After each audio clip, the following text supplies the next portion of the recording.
over into the rest of the anime and the more the serious side of things as opposed to the films? I hope not, otherwise I'll be out of work.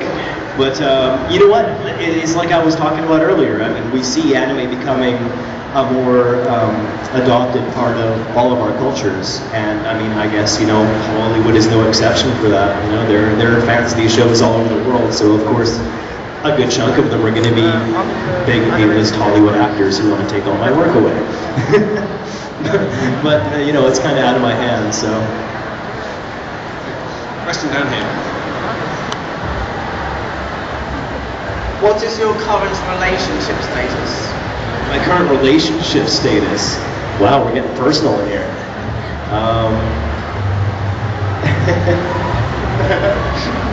Should I talk about that? You can veto questions. Yeah, I'll answer it.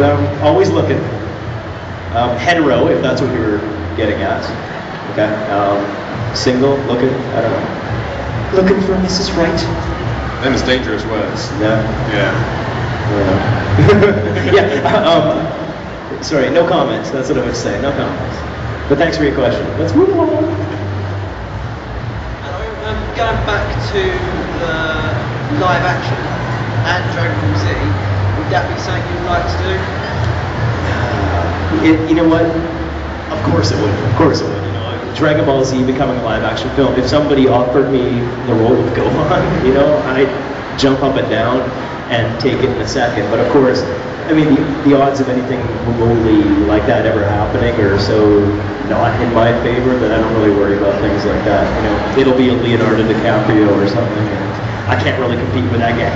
There's been a lot of rumors flying around about the Dragon Ball live action for a good long while, isn't it? I know, I've heard about that forever. I mean, the same thing when Transformers came out. I mean, I was hearing about that for ages. But Dragon Ball Z, like, I still don't know what's happening with that. I think the last I heard there was the idea of James Marsden, Spike and Buffy playing Vegeta, I think it was. Oh, really? Yeah.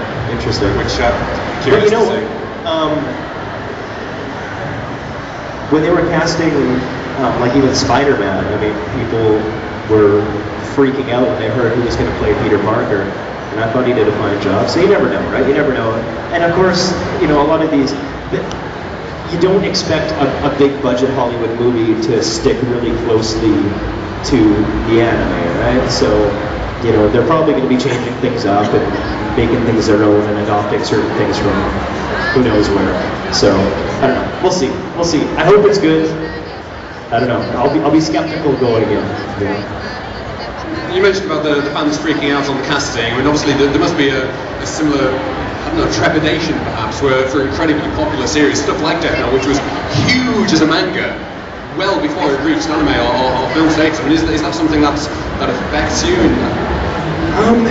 Yeah, it does, and I think more and more you're as far as casting some of these anime shows. I mean, it makes a big difference when you have a series coming out that people have seen before, just in a different language. So when it comes to, you know, us to voice, there's a lot of input that comes from fans of these shows, and I think producers in particular are really starting to pay attention to that. So it's kind of funny sometimes. You'll find out that a certain series has been optioned by whatever studio, and then you see these dream casts pop up that, you know, people have submitted, and it's amazing when they'll pick, you know, Scott McNeil or somebody like that. So there's a Vancouver voice actor, and then they also want Vic Mignogna, okay, so that's in Texas, and they want Johnny Bosch Young, who's in LA. So they want people from all over, you know, the world to get cast. And I mean, it would be so great. The technology is there, but I think the preparation would just be way too intense to actually coordinate something like that. But it would be really nice to have a series where you have actors, you know, getting cast not because of geographic location where they live, but because of, you know, well, you know, fan input would be awesome, you know. But that being said, I only agree with that if my name's somewhere on that list, because I want to keep working too. Throw me a bone. Okay, questions? Oh, this gentleman down here is the point.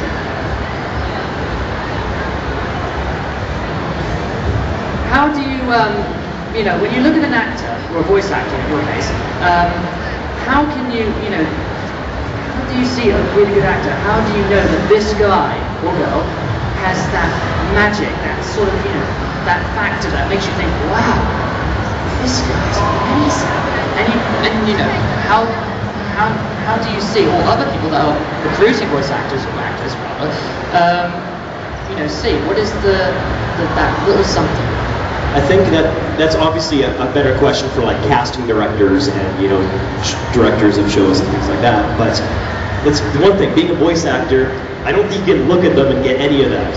You have to basically hear what they can do. And I'm lucky enough that being in Vancouver and having a pretty big body of work, a lot of the directors in town do know kind of my range and what I'm capable of. It does, sometimes it can pigeonhole you a little bit because they won't even think about you for other characters because they've always seen you as these types of characters. But it happens probably like on any other show, live action, cartoon, whatever, where you have to use a lot of your first, your instincts, your first impressions of these people, because it's one thing to go in and really nail an audition or nail a character voice or something like that, especially if it's a really zany voice, but to be able to hold that up for the length of an entire series is a whole different aspect, right?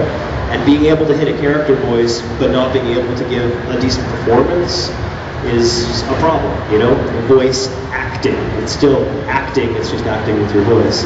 So I mean, it does happen in some series where they'll cast one actor and they'll get a few episodes in and they'll realize, they could be a phenomenal voice actor, but they'll just realize it's not really the direction that they had intended to go, or they've changed their mind or whatever, so then they recast, which does happen. I've been brought in as a recast, and I've also been recast in a couple different series, which totally sucks.